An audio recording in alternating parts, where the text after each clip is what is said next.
You tricked me into coming home for Christmas. I stared at my phone screen, completely stunned by Betty's live stream. Paul wore a new shirt holding a glass of whiskey. Patricia was smiling brightly and Betty waved her selfie stick, recording the whole scene.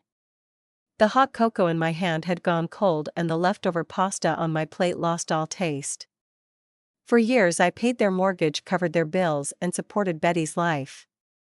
Yet they mocked me. Their laughter was like knives cutting through the trust and effort I had given for so many years.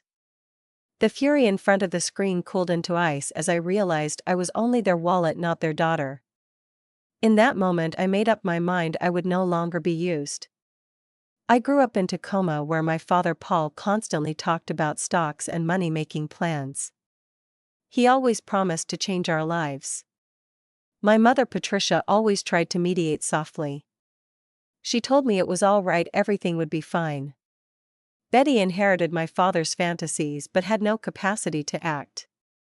She only wanted to show off on social media. I understood from a young age that money meant freedom but also meant chains. In high school I worked part-time, saving every dollar. In college I relied on scholarships. After graduation I became a financial analyst, earning 6 figures. Every transfer, every holiday support payment. I believed it was love, but now I understood it was exploitation. In the livestream Betty laughed wildly, my parents raised their glasses. My contributions were nothing but tools to them. I gently closed my laptop and one thought surfaced. I would never again let them control my life. As a child I sold lemonade on a Tacoma street corner. I hid my earnings in a shoebox, afraid my father would take them for one of his failed investments. Every weekend I worked in a restaurant, saving for college tuition. While Betty spent my parents' money on makeup and concert tickets. My mother Patricia often hugged me, saying I was the pillar of the family. But she could not stop my father's reckless spending. In college I went to classes by day and tutored classmates at night. I worked part-time in a coffee shop, fighting for financial independence. After graduation I joined a tech company in Seattle as a financial analyst. The hours were long and the pressure heavy, but the income was stable. As I was promoted I managed multi-million-dollar budgets. Yet I still sent money home, paying their mortgage, living expenses, and medical bills. Every holiday I drove to Tacoma, bringing gifts and cash, planning everything for them. That Christmas I spent over $3,000 on dinner, gifts, and decorations. Only to see them smile. Paul raised the whiskey I bought, bragging about his latest stock plan. Patricia showed off the scarf I bought her, and Betty complained the gift was not a designer brand. I smiled to keep the peace, but inside I knew everything was draining me. My friend Sarah warned me. They are using you, you are not their ATM. I laughed it off, but deep down I began to doubt whether my years of giving were worth anything. I began therapy with Dr. Ellis and realized their financial dependence had become a psychological burden. My financial advisor Thomas helped total the money I sent them in 1 year. It was $14,200. I finally understood that my capability was enough to free myself from their control. In high school and college I often stayed up late calculating budgets, making sure I would never become a casualty of my father's failed investments. Every time Betty asked for money I silently evaluated and then transferred the funds. During holidays I bought all the food, gifts, and decorations to make the house look warm. Paul talked about stocks, Patricia praised my thoughtfulness. Betty complained the presents were not good enough. I knew their smiles hid nothing but dependence and exploitation. But these experiences also sharpened my financial skills and independent judgment. I learned to manage multiple accounts, plan every expense. Even handle high-risk projects at work. My coworkers and supervisors praised my professionalism, but they did not know. My patience and attention to detail came from years of handling my family. Every emergency call from home tested my competence and drained my endurance. I kept proving I could not only earn money but also carry burdens and responsibility.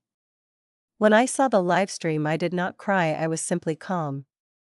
I opened my banking app, screenshotting every transfer and expense, compiling evidence. I blocked my parents, Betty, and every family member. I stopped all automatic payments. Thomas helped me secure my accounts, freeze credit cards, and add fraud protections, ensuring my family could never reach my assets again. The next day, I contacted attorney Miss Carter to discuss legal protection. She confirmed I had no legal obligation to support them. She advised me to keep evidence in case of future disputes. I backed up all screenshots, transaction records, and Betty's livestream. Every file was proof of their deception. Sarah saw my decisiveness and nodded with approval. This is your life, not their game. My parents began messaging, constantly demanding money, their tone forceful. Betty even came to my apartment, pounding on the door, shouting, "You are so selfish, Linda, the family needs you."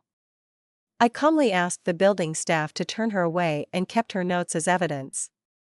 Every thread I documented, strengthening my protections. Within weeks, the messages slowed. My parents had to find work. Betty moved to a cheaper apartment. Their struggles made me realize the era of depending on me was over. I rebuilt my life, joining volunteer projects. I went hiking and made choices based on my own will. Sarah and Mike's gatherings gave me genuine support, not demands. Dr. Ellis taught me that refusing to be used was growth, not cruelty. When Christmas came again, I waited for no invitation and spent nothing on them. I volunteered at a community kitchen, preparing simple meals, giving to people who actually needed help. Paul and Patricia tried to reach me. I provided Dr. Ellis contact and said rebuilding our relationship required respect, not money. Betty sent messages through social media, but I stayed silent. My apartment was rearranged and every item reflected my own efforts. Sunlight fell over Puget Sound as I held an iced coffee. I felt the reality and freedom of my life. The past hurt, but I had learned boundaries and power.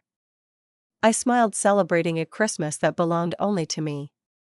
I no longer bore the weight of my family's deception. Every action was self-possession, every refusal was a confirmation of my rights. My family struggled and their control collapsed, completely leaving me free. In the months that followed, I continued securing my finances. Freezing credit cards, setting alerts, locking auto transfers. I organized all records, keeping proof in case of future disputes. At work, I was no longer distracted by family demands. My focus shifted fully to career growth and volunteer work. Sarah and Mike supported me, friends gatherings gave me belonging. Betty occasionally tried contacting me. I held the boundary, never letting her near my resources again. My parents sent apologetic emails but never mentioned the Christmas livestream, and I did not reply. I rebuilt my life entirely on my own terms, no longer governed by their needs. Whenever a message asking for help appeared, I documented it calmly without bending my rules. My finances were solid, my mind steady. My performance at work strong, and my social life full. All of it the result of years of effort. The oppression of the past transformed into independence and strength.